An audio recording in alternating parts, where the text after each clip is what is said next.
Sorry about that. But like I was saying, you have to understand, and a lot of people don't understand it. You are not the flesh, okay? You are once again, I'm going to keep reiterating this because I know me just saying it once or twice, or even 1,000 times, it's still not just going to sink in because you have to really meditate on it. You are not the flesh. But when you waking up every day, you see yourself as flesh because you see a body. No, you are the spirit and soul and mind within the flesh. That's what you are at the core. You have had 1,000,000 bodies. You have had many lifetimes. Okay, so to understand how the spiritual plane works, when somebody transcends, they're either going to ascend to a higher spiritual plane, or they're going to descend and go down to Hades, which is the lowest realm. And in Hades is where hell is located, and that's where all of those who have participated in negative energy, who sided with Zeus, aka Satan, in their last lifetime, that's where they go. And for those individuals who side with Almighty God and do righteousness in this lifetime, when they transcend, we continue on to a higher spiritual planes. We go back home to the heavens and the higher spiritual planes, known as the cosmos, to be with Almighty God and stand in righteousness.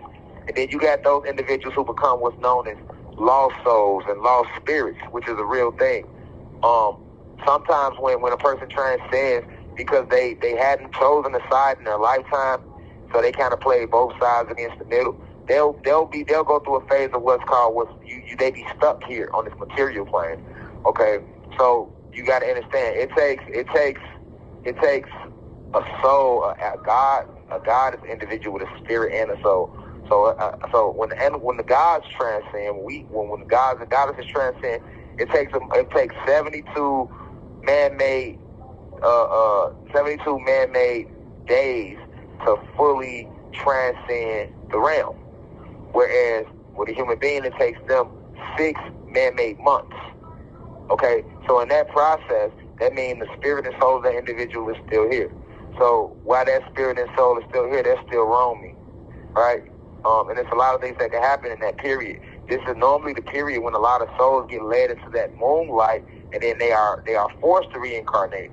That's the solar system where they like I told you about the fake moon, where they blind your soul with this moonlight, and then because if you never fully awaken or reach the state of true spiritual enlightenment, the moment you see that white light, you're going to believe this is leading you to heaven, right? Because this is what they teach you in religion. And then the souls go into that white light, and then they have EMF containers, which EMF stands for electromagnetic force field containers. You have actual scientists on the dark side of the moon, which is the actual base. Because I told you the moon is a holographic image, it's not real. So on the other side of the moon, which is known as the dark side of the moon, you have actual NASA scientists who is sitting there with these EMF containers. So as these souls go into the light and float into the light, they have EMF containers, electromagnetic force field containers, which captures the spirit and the soul. Okay, and then what they do is they bleach the soul of its memories and they beam the soul back down to the planet. So that's what you call forced reincarnation, or this is what's known as the true solar system.